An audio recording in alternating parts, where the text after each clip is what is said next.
এই গল্পটি এমন এক গ্যাংস্টারের যে একদিন হঠাৎ করেই একটি হাই স্কুল ছাত্রের শরীরে প্রবেশ করে। এরপর তাকে স্কুলের নানা রকম উৎপীড়ন বা বুলিংয়ের মুখোমুখি হতে হয়। একই সাথে সে এমন একটি সত্য জানতে পারে যা সম্পর্কে সে আজ পর্যন্ত সম্পূর্ণ অজানা ছিল, এবং এই ঘটনাটি তার পুরো জীবনকে একবারে ওলটপালট করে দেয়। এই কোরিয়ান ড্রামাটি বেশ মজাদার এবং অ্যাকশন ও কমেডিতে ভরপুর। ভিডিওটি শেষ পর্যন্ত অবশ্যই দেখবেন, নিশ্চিতভাবেই খুবই মজা পাবেন। তো গল্পের শুরু হয় একজন গ্যাংস্টার বস জামকে দিয়ে, যার জীবন একদম চমৎকারভাবে কাটছিল। একটা ভালো স্ত্রী ছাড়া তার জীবনে অন্য কোনো কিছুরই কোনো অভাব ছিল না। তার স্ত্রী সয়েন জাংকে বিন্দুমাত্র ভালোবাসত না, কিন্তু এতে জাংয়েরও কিছু এসে যেত না, কারণ সে সয়েনকে বিয়েই করেছিল এই কারণে যে সে হান হো কোম্পানির চেয়ারম্যানের মেয়ে। যাই হোক, আজ জাং জানতে পারে যে তার নতুন প্রজেক্টের জায়গার মাঝখানে একজন কাঠমিস্ত্রির দোকান পড়ছে, এবং সেই কাঠমিস্ত্রি কোনোভাবেই তার দোকান ওখান থেকে সরাতে রাজি হচ্ছে না। এই কথা জানতে পেরে জাং তার সবচেয়ে বিশ্বস্ত লোক ম্যানচুলকে ডাকে এবং বলে যে কিছু লোকজনকে সাথে নিয়ে যাও এবং ওই কাঠমিস্ত্রির দোকানটি ওখান থেকে সরিয়ে দাও। এদিকে অন্য পাশে সেই কাঠমিস্ত্রি জং আগে থেকেই ভীষণ আতঙ্কের মধ্যে ছিল। ঠিক তখনই ম্যানচুল সেখানে তার অনেক লোকজন নিয়ে হাজির হয়। সেখানে আসার পর সব লোক মিলে জংকে মারধর করে। এরপর ম্যানচুল তাকে হুমকি দিয়ে বলে, যদি তুই 3 গোনার মধ্যে নিজে থেকে সই না করিস তবে আমরা তোর হাত কেটে নিজেরাই বুড়ো আঙুলের ছাপ নিয়ে নেব। জং ভয়ে কেঁপে ওঠে এবং কাগজে সই করে দেয়। অন্যদিকে রাতের জাং যখন আরাম করে রাতের খাবার খাচ্ছিল, তখনই সেখানে ইয়াং নামের আরেকজন লোক আসে। সে যে কোনো উপায়ে জাংকে টপকে সামনে এগিয়ে যেতে চাইত। এখানে জাং ইয়াংকে কিছুটা অপমান করে এবং নিজের অপমান হজম করে ইয়াং সেখান থেকে বিদায় নেয়। এর কিছু সময় পর জাং কোম্পানির পক্ষ থেকে একটি বিল্ডিং উপহার পায়। এই আনন্দ উদযাপন করতে জাং একটি রেস্তোরাঁয় রামেন খেতে আসে, কিন্তু বাস্তবে রামেন খাওয়ার সাথে তার কোনো সম্পর্ক ছিল না। সে আসলে সেখানে অন্য কাউকে দেখার জন্য এসেছিল। ঠিক ওইখানেই ডং নামের একটি হাই স্কুলের ছেলেও জাং এর সামনের টেবিলে বসে খাবার খাচ্ছিল। এবার জাং রেস্তোরাঁর মালকিনকে জিজ্ঞেস করে 10 বছর আগে এই রেস্তোরাঁটি একজন মহিলা চালাতেন, তিনি এখন কোথায় আছেন? এই প্রশ্নে রেস্তোরাঁর মালকিন উত্তর দেয়, সেই মহিলা তো এতদিনে নিশ্চয়ই মারা গেছেন। এই কথা শোনার পর জাং রামেন মুখে দেয়, কিন্তু রামেন তার মোটেও সুস্বাদু মনে হয়নি। এরপর সে বিল মিটিয়ে চলে যেতে উদ্যত হয়। ঠিক তখনই সেই ছেলের ডং এর ফোনে একটি কল আসে এবং সে খুব তাড়াহুড়ো করে সেখান থেকে বের হতে যায়। সে রেস্তোরাঁর মহিলাকে বলে যে তার মানি ব্যাগটি কোথাও হারিয়ে গেছে। এই কথা শুনে সেই মহিলা বলে, বাবা তুমি যাও, এই যে আঙ্কেল আছেন না, ইনি তোমার বিলটাও দিয়ে দেবেন। এরপর সেই মহিলা জাং এর কাছ থেকেও টাকা রেখে নেয় এবং বলে, এর বদলে আমি তোমাকে খুব শিগগিরই একটা উপহার দেব। এবার জাং টাকা দিয়ে সেখান থেকে রওনা হয়, কিন্তু একটি ময়লার গাড়ির কারণে সে রাস্তায় জ্যামে আটকে পড়ে আর গাড়ি থেকে নেমে বাইরে এসে দাঁড়ায়। আর ঠিক ওই সময়েই সেই ছেলের ডং ছাদের দেওয়ালের উপর হেঁটে একটি জুতো নামানোর চেষ্টা করছিল। তখনই আচমকা সে ওপর থেকে সরাসরি জাংয়ের গায়ের ওপর এসে পড়ে, যার ফলে জাং সাথে সাথেই অজ্ঞান হয়ে যায়। এরপর জাংয়ের জ্ঞান ফেরে একটি হাসপাতালে। একজন নার্স তার কাছে এসে বলে, বাবা তুমি কি জেগে উঠেছ? জাং মনে মনে ভাবে, এই নার্স আমাকে বাবা বলে ডাকছে কেন? নার্সটি ডাক্তারকে ডাকতে চলে যায়। তখনই জাং বিছানা থেকে উঠে বাইরে বেরিয়ে আসে। বাইরে আরেকজন লোক তাকে দেখে বলে ওঠে, বাবা তুমি উঠে পড়েছ? জাং ভাবছিল যে এই মানুষগুলো কি সব পাগল হয়ে গেছে নাকি, একটা 40 বছরের মানুষকে এরা বাবা বলে ডাকছে। কিন্তু তখনই সে এক বিশাল বড় ধাক্কা খায়। সে নিজের চোখের সামনে দেখতে পায় যে তার আসল শরীরটি বিছানায় পড়ে আছে আর সে কোমায় চলে গেছে। এরপরই সেই কাঠমিস্ত্রি জং সেখানে চলে আসে এবং জাংকে নিজের ছেলে বলে ডাকতে শুরু করে। তখন জাং বুঝতে পারে যে এই মুহূর্তে তার আত্মা আসলে সেই হাই স্কুলের ছেলের শরীরে চলে এসেছে, যে ছেলেটি তার ওপর এসে পড়েছিল। এই সব কিছু দেখে জাং একদম হতভম্ব হয়ে যায়। ডাক্তারের মনে হয় যে ডং অর্থাৎ এই ছেলেটি ওপর থেকে মাথায় আঘাত পাওয়ার কারণে কিছুটা অদ্ভুত আচরণ করছে। এই পরিস্থিতিতে কাঠমিস্ত্রি জং বলে, আমার ছেলের কথা বলার ধরনও পুরো বদলে গেছে। সে বলে, ডং আমি তোমার বাবা, তুমি কি আমাকে চিনতে পারছো না? কিন্তু জাং বলে ওঠে, এই বুড়ো, তোর হাত আমার থেকে দূরে রাখ, আমি তোর কোনো ছেলে টেলে নই। ডাক্তার বলে, হয়তো ওর মাথায় চোট লেগেছে, কিছুদিনের মধ্যে এটা আপনা আপনিই ঠিক হয়ে যাবে। এরপর জাং এর মনে পড়ে যে সে তো সেই ছেলের শরীরেই চলে এসেছে যার সাথে রেস্তোরাঁয় দেখা হয়েছিল, আর নিশ্চয়ই রেস্তোরাঁর সেই মহিলাই। জাং তৎক্ষণাৎ আবার সেই রেস্তোরাঁয় ছুটে যায়, কিন্তু সেখানে গিয়ে দেখে এখন আর কোনো রেস্তোরাঁই নেই। সেখানে এক মহিলার সাথে তার তর্কাতর্কি শুরু হয়। সেই মহিলা বলছিল যে এই রেস্তোরাঁ তো এখান থেকে বহু বছর আগেই উঠে গেছে, কিন্তু জাং তাকে বলে, আমি তো গতকালই এখানে রামেন খেয়েছি। তবে সেই মহিলা জাংকে পাগল ভেবে বসে। এদিকে জাংয়ের আসল শরীর কোমায় চলে যাওয়ার খবর শুনে সেই প্রতিদ্বন্দ্বী ইয়াং মনে মনে বেশ খুশি হয়। ওদিকে জাং ডংয়ের বাড়িতে পৌঁছায় এবং দেখে যে ডংয়ের মা কাঁদছে। জাংয়ের মনে হয়েছিল যে হয়তো তার স্বামী কোমায় চলে যাওয়ার বলে সে খুব কষ্ট পাচ্ছে, কিন্তু বাস্তবে সে কাঁদছিল তার গলার হাড়টি ভেঙে যাওয়ার কারণে। এবার জাংয়ের বউ তাকে দেখে ভয় পেয়ে যায়। জাং বলে, আমি তোমার স্বামী, আমি জাং। কিন্তু তার স্ত্রী কোনোভাবেই বিশ্বাস করে না। সে অ্যালার্ম বাজিয়ে দেয়, একটি তলোয়ার হাতে তুলে নেয়। তখনই সিকিউরিটি গার্ডরা সেখানে ছুটে আসে এবং জাংকে পুলিশের হাতে তুলে দেয়। এরপর পুলিশ অফিসার জাংকে জিজ্ঞেস করে, তুমি ওই বাড়িতে কেন ঢুকেছিলে? তুমি কি ওখানে চুরি করতে গিয়েছিলে? জাং ভীষণ রেগে যায়। সে বলে, ওই পুরো বাড়িটা আমার, আমি নিজের বাড়িতে চুরি করতে যাব কেন? তখন সেই কাঠমিস্ত্রি তার ছেলের ডংকে থামায় এবং পুলিশকে বোঝায় ওর মাথায় চোট লেগেছে, যার কারণে ওর মানসিক ভারসাম্য কিছুটা বিগড়ে গিয়েছে, দয়া করে এবার ওকে মাফ করে দিন। এরপর সে তাকে নিয়ে সেখান থেকে চলে আসে। তারপর জাং হাসপাতালে গিয়ে নিজের আসল শরীরের উপর বারবার আছড়ে পড়তে থাকে, যাতে সে নিজের শরীরে ফিরে যেতে পারে। ঠিক তখনই জাংয়ের বিশ্বস্ত লোক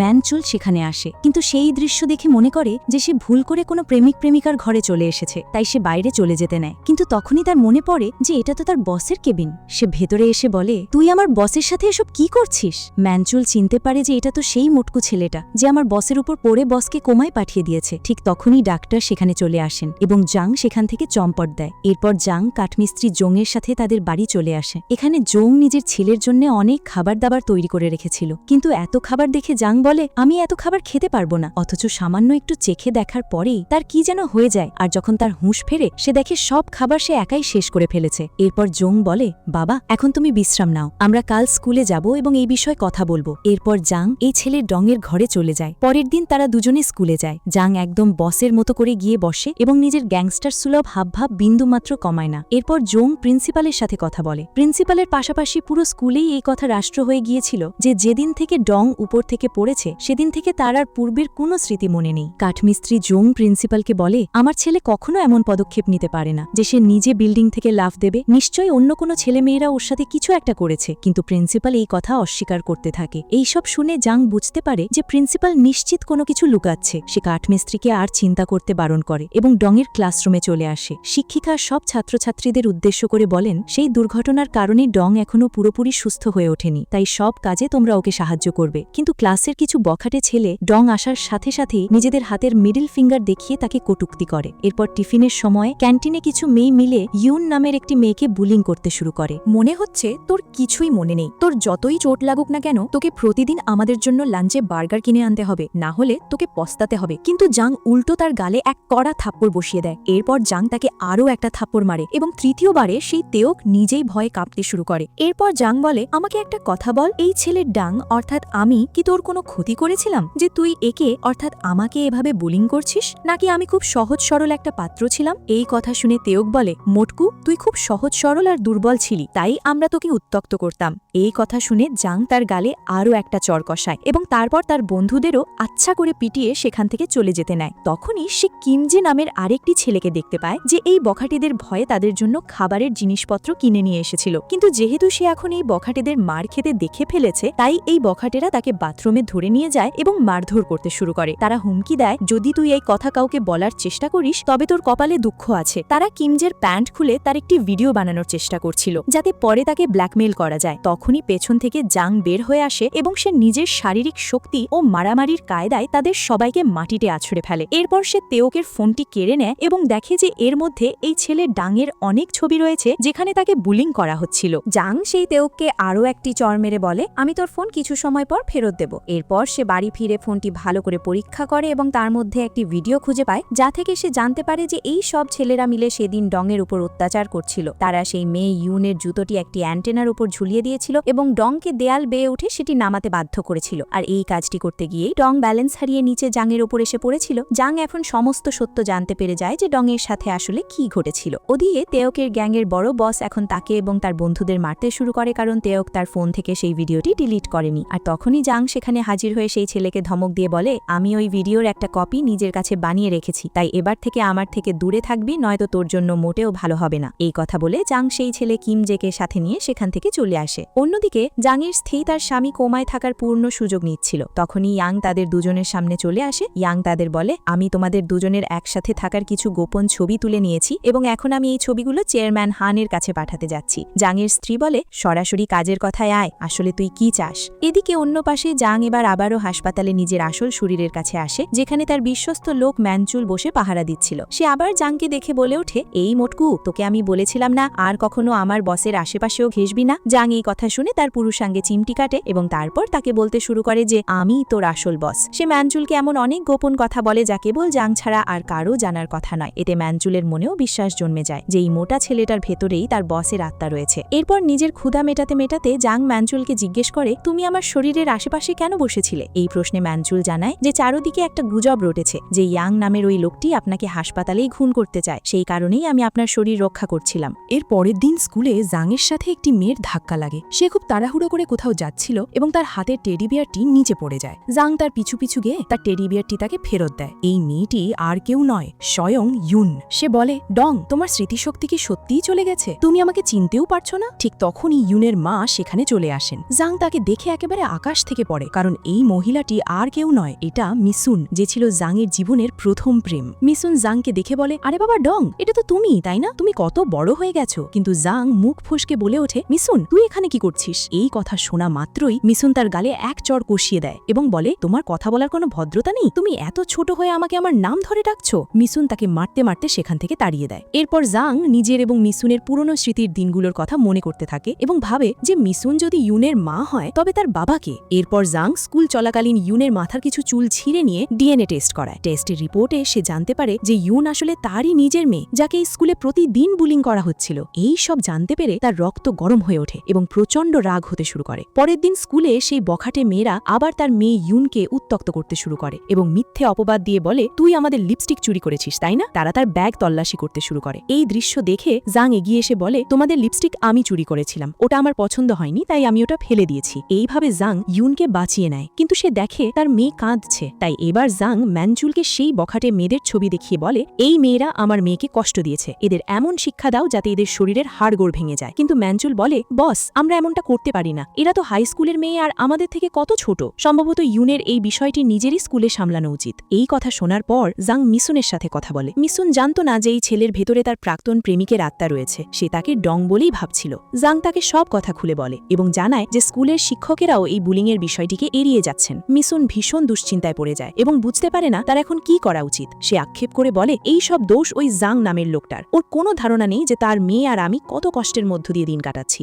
এখন নিজের মুখেই নিজের নামে এইসব কথা শুনে জাং বলে, তুমি চিন্তা করো না, আমি স্কুলের সবকিছু সামলে নেব। এদিকে জাংয়ের স্ত্রী এখন ইয়াং এর সাথে হাত মিলিয়েছে। সে তার বাবা অর্থাৎ চেয়ারম্যান হানকে গিয়ে মিথ্যে বলে যে জাং 3 বিলিয়ন ওয়ানের আর্থিক কেলেঙ্কারি বা ঘাপলা করেছে। সে চেয়ারম্যান হানকে কিছু ভুয়া কাগজপত্রও দেখায়। এদিকে জাং এবার সিদ্ধান্ত নেয় যে তাকে তার মেয়েকে রক্ষা করতে হবে এবং একই সাথে এই ছেলের শরীরকেও ফিট ও শক্তিশালী করে তুলতে হবে। তাই জাং জিমে গিয়ে কঠোর পরিশ্রম করতে শুরু করে। মিসুন ও ইউনকে সেখানে পাঠিয়েছিল, কিন্তু ইউন বলে, আমি তোমার সাথে এখানে ফাইটিং এর প্র্যাকটিস করব না। সে চলে যেতে নিচ্ছিল, কিন্তু ম্যানচুল তাদের নতুন ট্রেনার সেজে তাকে আটকে দেয় এবং তারপর তাদের দুজনকে কড়া ফাইটিং এ ট্রেনিং দিতে শুরু করে। মাত্র কিছুদিনের মধ্যেই ইউন খুব ভালো একজন ফাইটার হয়ে ওঠে এবং একই সাথে জাংও নিজের ওজন কমিয়ে একদম চাবুক ফিগারে চলে আসে। সে যখন নতুন লুকে স্কুলে যায় তখন স্কুলের সমস্ত মেয়েরা তার এই পরিবর্তন দেখে তাদের চোখ তো কপালে উঠে যায়। মেয়েদের পাশাপাশি ছেলেরাও তার দিকে হাঁ করে তাকিয়ে থাকে। এরপর স্কুল শেষে জাং ইউনের সাথে তার বাড়ি আসে। সেখানে সে তার মেয়ের ছোটবেলার অনেক ছবি দেখতে পায়। সে তার শৈশবের একটি ছবি দেখে নিজের ফোনে একটি ছবি তুলে নেয়। এদিকে কাঠমিস্ত্রি জং কঠোর পরিশ্রমের পর নিজের পারিশ্রমিক বা বেতন নিয়ে বাড়ি ফিরছিলেন, কিন্তু মাঝ রাস্তায় কিছু লোক তাকে চারপাশ থেকে ঘিরে ধরে। কাঠমিস্ত্রি জং এই লোকগুলোর কাছ থেকে 2 বছর আগে কিছু টাকা ধার নিয়েছিলেন এবং এখন এই লোকগুলো জংয়ের কাছ থেকে টাকা আদায়ের জন্য তাকে মারধর করতে শুরু করে। ঠিক তখনই সেখানে জাং এসে উপস্থিত হয়। জাং এই দৃশ্য দেখে সে গুন্ডাদের সাথে মারামারি শুরু করে, কিন্তু গুন্ডারা তাকে জাপটে ধরে এবং সে নিজে সব মার খেতে থাকে। এরপর সে গুন্ডাদের বস বলে, তোর কাছে মাত্র 1 সপ্তাহের সময় আছে, 1 সপ্তাহের মধ্যে আমাকে 80 বিলিয়ন ওয়ান এনে দিবি। এই হুমকি দিয়ে তারা চলে যায়। জাং দেখে কাঠমিস্ত্রি জং অজ্ঞান হয়ে পড়েছেন। এরপর ম্যানচুল একাই সেই গুন্ডাদের আস্তানায় গিয়ে হাজির হয়। ম্যানচুল একাই তাদের সবার সাথে লড়াই করে এবং তাদের হাড়গোড় পিটিয়ে সোজা করার পর বলে, সেই কাঠমিস্ত্রি জং 2 বছর আগে তোদের থেকে মাত্র 5 মিলিয়ন ওয়ান নিয়েছিল, আর এখন তোরা তার কাছে 80 মিলিয়ন যাচ্ছিস। ওর রিংয়ের পরিমাণ কমিয়ে দে, নয়তো তোদের কপালে শনি আছে। সেই গুন্ডা বসও ভয়ে কাঁপতে কাঁপতে ম্যানচুলের কথা মেনে নেয়। এদিকে জ্যাং কাঠমিস্ত্রি জংয়ের জন্য নিজের হাতে রান্না করে এবং এটা দেখে জংয়ের খুব আনন্দ হয় যে তার ছেলে তার এত যত্ন নিচ্ছে। সে জানায় যে আমার কাছে সেই গুন্ডাদের ফোন এসেছিল, তারা আমার ঋণের পরিমাণ অনেক কমিয়ে দিয়েছে। এরপর স্কুলে জ্যাং তার মেয়ের ছবি দেখে মনে মনে খুশি হচ্ছিল। ঠিক তখনই সেই বখাটে মেয়েরা আবার ইউনের কাছে এসে তাকে হেনস্থা করার চেষ্টা করে, কিন্তু এবার ইউন মোটেও ভয় পায় না। সে নিজেই তাদের ধরে আচ্ছা মতন ধোলাই দেয় এবং তাদের কড়া হুমকি দিয়ে সেখান থেকে চলে যায়। জ্যাং এই দৃশ্য দেখে মনে মনে খুব খুশি হয় যে তার মেয়েও একদম তার মতোই হয়েছে। এরপর সে মিসুনের রেস্তোরাঁয় গিয়ে তাকে এই সমস্ত কথা জানায়, যা শুনে মিসুনও অনেক খুশি হয় এবং তাকে আদর করে রামেন খাওয়ায়। মিসুন বলে, তোমাকে এভাবে খেতে দেখে আমার একজনের কথা মনে পড়ে গেল। আজকাল তুমি আমাকে ইউনের বাবার কথা মনে করিয়ে দিচ্ছ। ঠিক তখনই কিছু অভদ্র কাস্টমার মিসুনকে উত্ত্যক্ত ও শ্লীলতাহানি করার চেষ্টা করে। এটা দেখে জ্যাংয়ের মাথায় রক্ত উঠে যায়। সে সেই লোকের কাছে গিয়ে তর্কাতর্কি শুরু করে এবং এক কথায় দু কথায় হাতাহাতি পর্যন্ত গড়ায়। জ্যাং মিসুনকে রান্নাঘরে পাঠিয়ে দেয় এবং একা হাতে সেই গুন্ডা কাস্টমারদের পেটাতে শুরু করে। সে একটা লোককে কলার চেপে ধরে বলে, তুই আমার মহিলার গায়ে হাত তোলার সাহস কিভাবে পেলি? জ্যাং তাকে জমের মতো মারতে থাকে। মিসুন বাইরে এসে তাকে থামায় এবং বলে, এইভাবে মারলে তো লোকটা মারাই যাবে। এরপর সে অবাক হয়ে জিজ্ঞেস করে, আসলে তুমি কে, আর তুমি আমাকে বারবার তোমার মহিলা কেন বলছো? এরপর বাধ্য হয়ে জ্যাং তাকে সমস্ত সত্য জানায় যে তার আত্মা আসলেই ছেলের শরীরে চলে এসেছে। কিন্তু মিসুন এইসব আজগুবি কথায় একটুও বিশ্বাস করতে পারছিল না। এটা দেখে জ্যাং তাকে প্রমাণ দিতে শুরু করে, তোমার পেটের একপাশে একটি তিল আছে এবং তুমি যদি চাও আমি এর চেয়েও অনেক ব্যক্তিগত বা প্রাইভেট কথা বলতে পারি, যা কেবল আমি আর তুমিই জানি। এই কথা শুনে মিসুন একদম চমকে যায় এবং ঘাবড়ে গিয়ে জিজ্ঞেস করে, বলো আমরা প্রথমবার কোথায় দেখা করেছিলাম আর আমাদের ব্রেকআপ কোথায় হয়েছিল? জ্যাং তাকে সব নিখুঁতভাবে বলে এবং আক্ষেপ করে বলে, তুমি যখন আমার সাথে শেষবার দেখা করতে এসেছিলে তখন আমাকে কেন জানালে না যে তুমি অন্তঃসত্ত্বা? আমি তোমাকে কখনো ছেড়ে যেতাম না। মিসুনের এবার শতভাগ বিশ্বাস হয়ে যায় যে এটাই জ্যাং। সে কেঁদে ফেলে বলে, এখন তুমি কেন ফিরে এসেছো? ইউন তোমার মেয়ে নয়, আমি একাই ওকে বড় করেছি। তুমি তো আজও একজন গ্যাংস্টারই রয়ে গেছো। এই কারণেই তো আমি তোমাকে ছেড়েছিলাম। মিসুন জ্যাংকে সেখান থেকে চলে যেতে বলে। জ্যাংও এরূপায় হয়ে মন খারাপ করে সেখান থেকে চলে যায়। তখনই মিসুন সেই পুরনো দিনের কথা মনে করতে থাকে, যখন সে জ্যাংয়ের সাথে শেষবার দেখা করতে গিয়েছিল। সে জ্যাংকে সত্যি কথাটা বলতে চেয়েছিল, কিন্তু জ্যাংই তাকে তার আগেই ছেড়ে চলে যায়, কারণ তার বিয়ে চেয়ারম্যানের মেয়ের সাথে ঠিক হয়েছিল, যেখান থেকে সে প্রচুর টাকা পয়সা পেত। এইসব পুরনো কথা মনে করে মিসুনের মনে প্রচণ্ড ক্ষোভ তৈরি হয়। পরের দিন স্কুলে জ্যাং ইউনের সাথে বসেছিল। তখনই একটি ধনী ঘরের ছেলে ইউনের কাছে এসে বলে, আজকে তুমি আমার জন্মদিনের পার্টিতে আসবে? সে ইউনকে আমন্ত্রণ জানাচ্ছিল। আর এটি দেখে ইউন তো ভীষণ খুশি ও অবাক হয়ে যায়, কারণ ইউন মনে মনে এই ছেলেটিকে পছন্দ করত। আর জ্যাং যখনই বুঝতে পারে যে তার মেয়ে এই ছেলেটিকে পছন্দ করে, সে মুখ কালো করে সেখান থেকে উঠে চলে যায়। ওদিকে মিসুন তখনও পুরনো চিন্তায় মগ্ন ছিল এবং তখনই জ্যাং তার ফোনে মেসেজ পাঠিয়ে তাকে দেখা করার জন্য ডাকে। পরের দিন ইউন সেই ধনী ছেলেটির বিলাসবহুল বাড়িতে পার্টিতে যায়। ওদিকে জাঙ্গির স্কুলের এক বন্ধু সেই বখাটে মেয়েদের আড্ডার মাঝে আটকে পড়েছিল এবং তখনই সে শুনতে পায় তারা নিজেদের মধ্যে বলাবলি করছে যে আজ তো ইউনের 12টা বাজবে। সে তো জানতেই পারেনি তাকে কেন এই পার্টিতে ডাকা হয়েছে। জাংয়ের বন্ধু এই সব ষড়যন্ত্রের কথা শুনে ফেলে। এদিকে মিসুন এবার জাংয়ের সাথে দেখা করতে আসে। জাং মিসুনের সাথে দেখা করে তাকে বোঝাতে চেষ্টা করে যে অতীতে সে মিসুনের সাথে যা করেছে তার জন্য সে লজ্জিত ও অনুতপ্ত এবং এখন সে মিসুনের সাথেই থাকতে চায়। কিন্তু মিসুন রাজি হয় না এবং বলে এটা কোনোভাবেই সম্ভব নয়। আর তাছাড়া তুমি তো আগে থেকেই বিবাহিত। আশেপাশের মানুষ এই কথা শুনে হাঁ হয়ে যায় যে এতটুকু একটা বাচ্চা ছেলে এই বয়সেই বিবাহিত এবং তার আবার পরকীয়া প্রেমও চলছে। মিসুন এবার চলে যেতে নেয়। তখনই জাং তাকে জোর করে জড়িয়ে ধরে কিস করতে যায় এবং এটি দেখে মিসুন রেগে গিয়ে তার গালে এক থাপ্পড় মারে। আশেপাশের মানুষ তো পুরো অবাক হয়ে যায় যে আসলে এখানে কি নাটক চলছে। মিসুন এবার জাংকে ধরে পুলিশের কাছে নিয়ে যেতে শুরু করে। জাং তার কাছে ক্ষমা চায়। ঠিক তখনই তার ফোনে তার স্কুলের সেই বন্ধুর কল আসে যে জানায় যে আজ ইউন বড় বিপদে আছে। এই কথা জানা মাত্রই জাং নিজের গাড়ি চালিয়ে ইউনের ক্লাসের সেই মেয়েদের কাছ থেকে লোকেশন জিজ্ঞেস করতে করতে পার্টির দিকে রওনা হয়। এদিকে সেই ধনী ছেলেটি ইউনকে জোর করে ড্রিঙ্ক করার জন্য চাপ দিচ্ছিল। ইউন রাজি হয় না এবং তখনই ছেলেটি তার আসল রূপ দেখায় এবং বলে, আমি তোমাকে এই পার্টিতে এমনি এমনি ডাকিনি। সে ইউনের গায়ের উপর ড্রিঙ্ক ঢেলে দেয়। কিছু সময় পর জাং সেখানে গাড়ি নিয়ে পৌঁছায়। সে বাইরে দাঁড়িয়ে থাকা গার্ডদের পিটিয়ে তক্তা বানায় এবং তারপর ভেতরে ঢুকে ইউনকে খুঁজতে শুরু করে। কিছু বখাটে ছেলে ইউনকে উত্ত্যক্ত করছিল।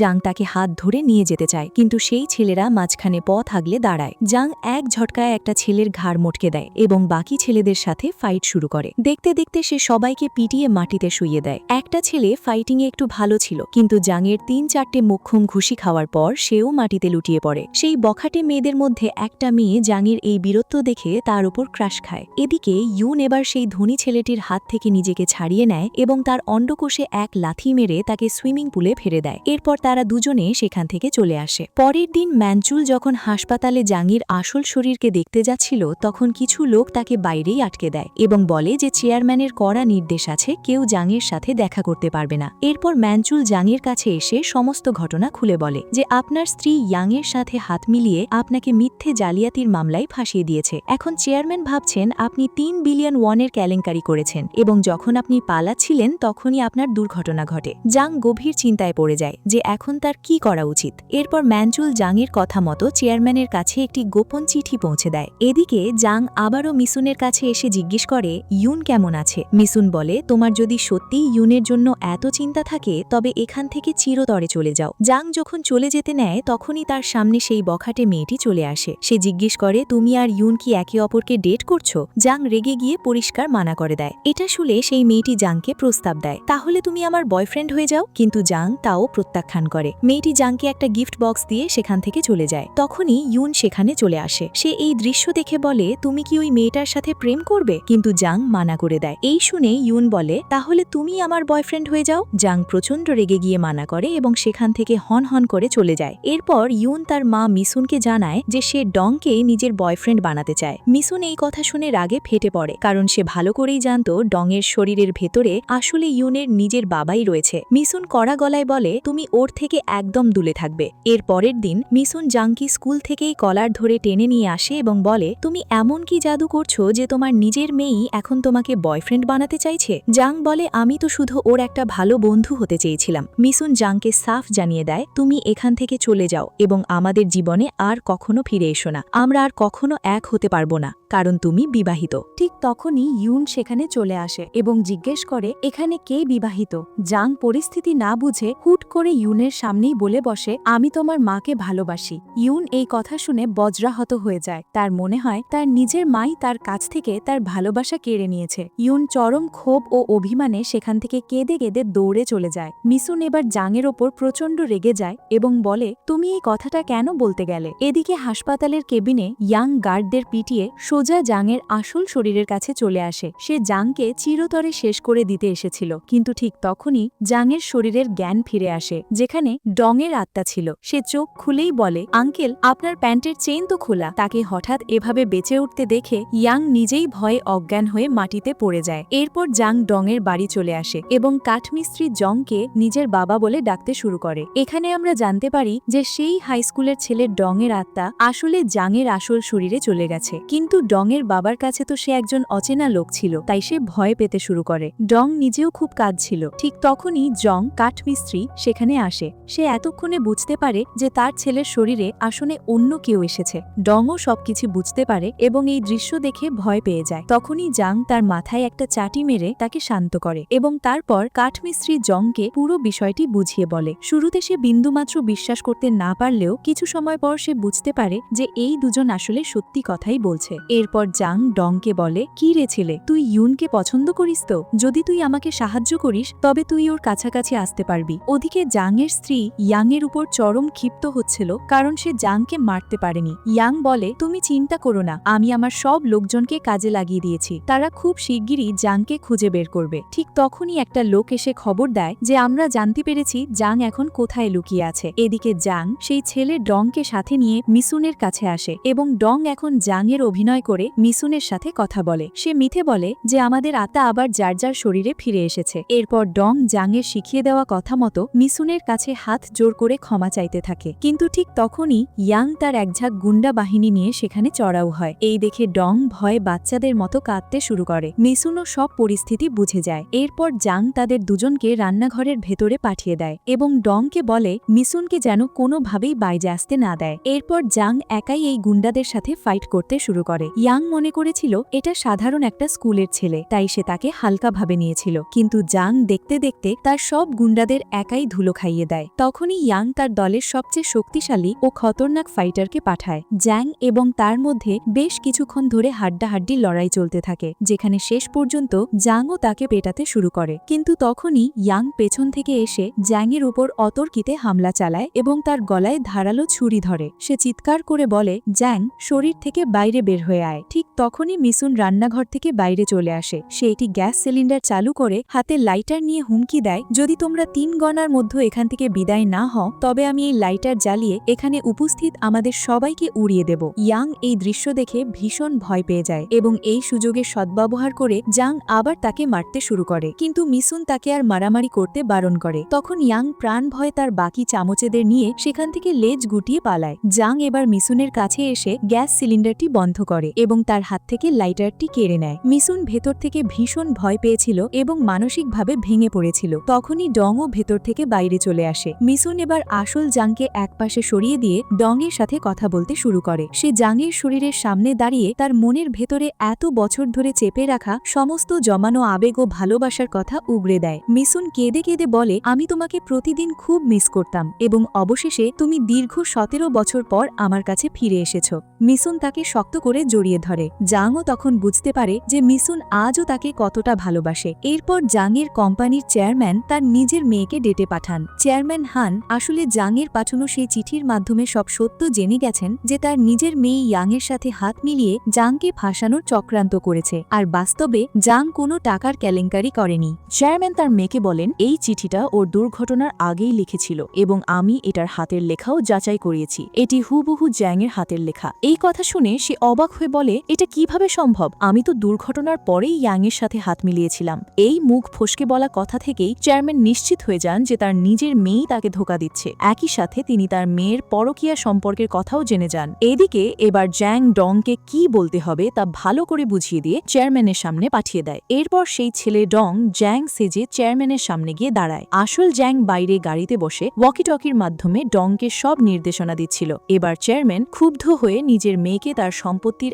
1 টাকাও না দেবার কথা ঘোষণা করেন। এতে রেগে গিয়ে তার মেয়ে তার বাবাকে আসল সত্য জানিয়ে দেয় যে জ্যাংয়েরও একটা মেয়ে আছে এবং তারও অন্য একটা মহিলার সাথে পরকীয়া সম্পর্ক চলছে। এই কথা শুনে জ্যাংকে এই বিষয়ে সোজাসুজি প্রশ্ন করেন চেয়ারম্যান। আসল জ্যাং বাইরে থেকে রেডিওতে তাকে উত্তর শিখিয়ে দিচ্ছিল, কিন্তু সিগন্যালের সমস্যার কারণে ডং এর কানে কোনো আওয়াজ পৌঁছায় না। ডং নিজের বুদ্ধিতে চেয়ারম্যানকে বলে দেয়, হ্যাঁ, এটা সত্যি যে আমার একটা মেয়ে আছে, কিন্তু এই কথা আমি নিজেই দুর্ঘটনার পর জানতে পেরেছি। ডং আরও যোগ করে বলে, আপনি যদি নিজের পরিবারের সাথে থাকার অপরাধে আমাকে কোম্পানি থেকে বের করে দেন এবং 1 টাকাও না দেন, তবুও আমার এই সিদ্ধান্ত গ্রহণযোগ্য। চেয়ারম্যান তার এই সততা দেখে তার উপর আর রাগ করেন না, আর এটি দেখে জ্যাংয়ের স্ত্রীর রাগে ফুঁসতে ফুঁসতে সেখান থেকে চলে যায়। এরপর চেয়ারম্যান জ্যাংকে বলেন, তুমি নিজের জীবন যেভাবে ইচ্ছা সেভাবে চালাতে পারো। ডং এবার খুব খুশি হয়ে সেখান থেকে বেরিয়ে আসে। বাইরে আসল জ্যাংও এই দেখে খুব আনন্দিত হয় যে ডং পরিস্থিতি খুব সুন্দরভাবে সামলে নিয়েছে। কিন্তু ঠিক তখনই তার স্ত্রী গাড়ি নিয়ে প্রচণ্ড গতিতে তাদের দিকে ধেয়ে আসে এবং তাদের গাড়ি চাপা দিয়ে মেরে ফেলার চেষ্টা করে।